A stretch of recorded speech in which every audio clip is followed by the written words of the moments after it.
Oh, there we go. Guys, what is up? Travis here with Lucky Tackle Box. Barely hooked down.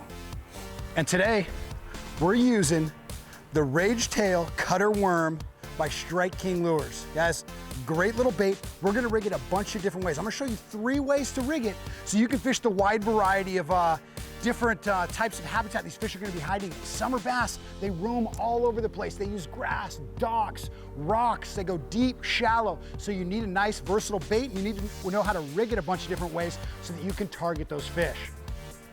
So guys, let's break down this killer summer technique with the great cutter Rage Tail Worm, starting with rigging. Yes. Okay guys, during the summer, I really have 3 different ways I like to rig this.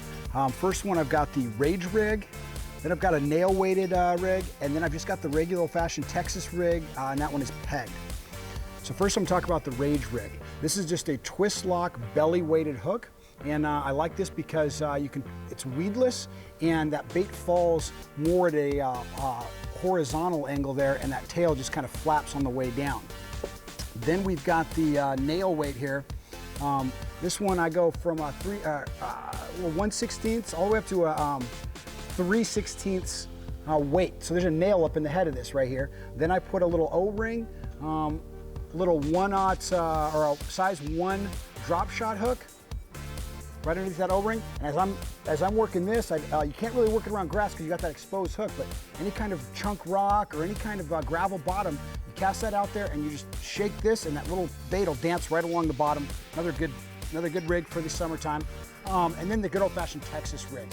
This is a 3/16 ounce tungsten bullet weight. I peg it.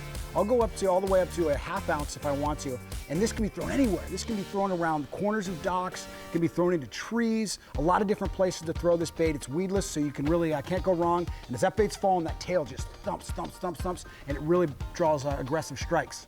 Last thing, especially during the summer, we got a lot of juvenile bluegill, a lot of juvenile little bait fish. I will dip the tail of this into some kind of dye like JJ's Magic here, and what you'll get is you'll get a little chartreuse tail, and really good at mimicking those bluegill those bass are really honing into right now. There we go. Oh, man. We saw that go down. This bait was falling. So I've got it, Texas rig pegged here, and it was falling right by that tree, and all of a sudden the line just took off. And obviously it was a hot little bass. This fish has some attitude. All right guys, retrieval.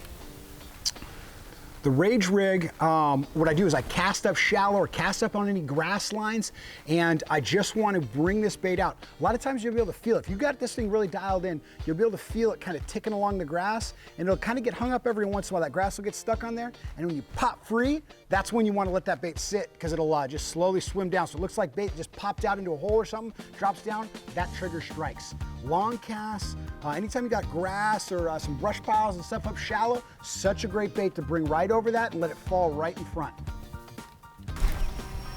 There we go. There it is. Right out of the tree.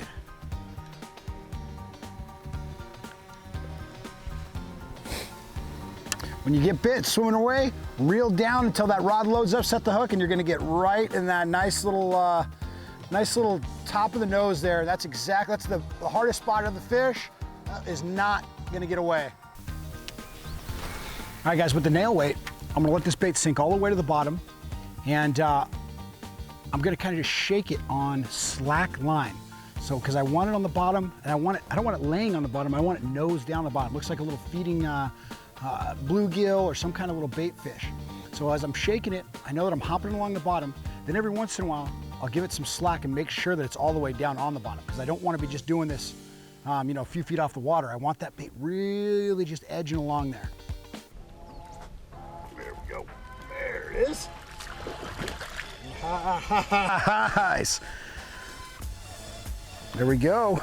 We did is we just threw right up onto this tree here and just worked it down each little branch, hopped it down, Finally got to the very end. I was about done with my cast and I went to reel up and the line was actually swimming out to deep water. and that fish just inhaled it.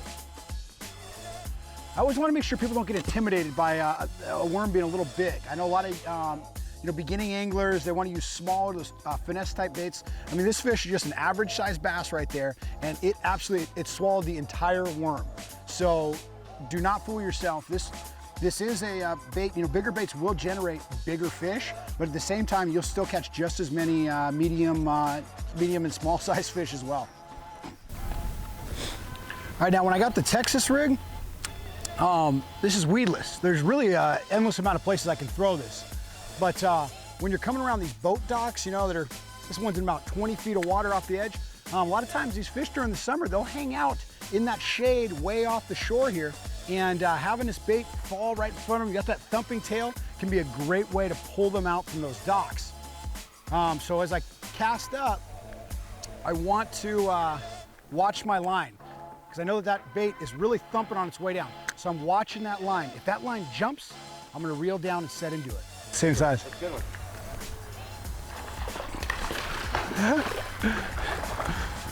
There we go. Oh man.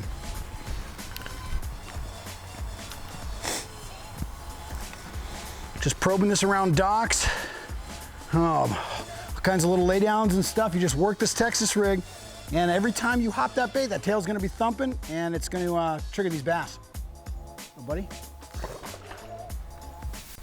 Last, we're gonna talk about location. In the summer, fish spread out. They, in the early morning, in the evening, that low light, cooler conditions, they're gonna move around a lot more. But as that sun comes up, those fish are gonna look for cover or deeper water. That means you've really got to study the shade. You got to look for any kind of shade you can find, whether it's docks, trees, or just going on deep water and throwing out at points. But when you fish a structure and you're looking for those fish that are in the shade, you got to make sure you take into account the position of the sun. If the sun's on one side of the dock, the opposite side of that dock is going to cast the bigger shadow, and that's where those fish are going to be hiding. You don't want to fish the sunny side of cover, because that's going to be right out in the open. You want to fish that shadier area where those fish are hunkered down. And believe me, when you find one fish in there, usually there's going to be more. Usually that's a good spot, because these fish, they go out, they're not feeding out there, they're not competing with each other. They go out and hang out at their best little hangout position. Like you go to the beach and hang out for the day, or you want to go to the busy beach, all those people around, so do the bass. They go to that busy little dock, the tree in the water, whatever it is, they all hang out there. Then as they go into feeding mode in the evening or morning, then they'll cruise back up shallow and go do their thing.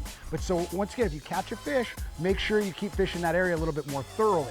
And as you're working these shadows and different cover and structure, you want to switch back and forth between these three different baits. That nail-weighted bait is really good for that shallow, skipping it under docks and really working it where there's not too much grass and things like that. But if you are casting shallow and there is grass or brush piles and stuff, that rage rig's perfect to fire up and slowly drag off there and let it fall down the front of those kind of things. Lastly, that Texas rig. That can be thrown everywhere into the thickest stuff. Out in front of docks is one of my favorite things to do this time of year. A lot of people don't realize those fish will go out and they'll suspend in 30, 40 feet of water. As long as there's a dock over them, they'll be 5, 10 feet below that in the shade. You throw a rage rig, or you throw the Texas rig up in there, and as it comes by, they can't resist it. Your line will just start swimming off, reel down, set it hard. There we go. There we go. More fish on the cutter worm, baby. And that's multiple fish out of the same little area right here in these little trees and stuff, guys. Because once you find an area that's got fish in it, a lot of times they like to hang out in the same spots because it's a good area. It can hold a lot of fish. Don't just keep moving down the bank. Oh, and that's gonna be a way to end the video. Right out of that tree. Nice, happy little bass, guys. The cutter worm, part of the rage tail series. You got that great kicking action that you always can get from the rage tail series by Strike King. Just rig it up a bunch of different ways, because I know you guys all have, we live all over the country. You got different conditions you're gonna fish. All our lakes, ponds look different. The fish do different things throughout the day and throughout the week and month. So you've got to be able to adapt to those with different rigs and things.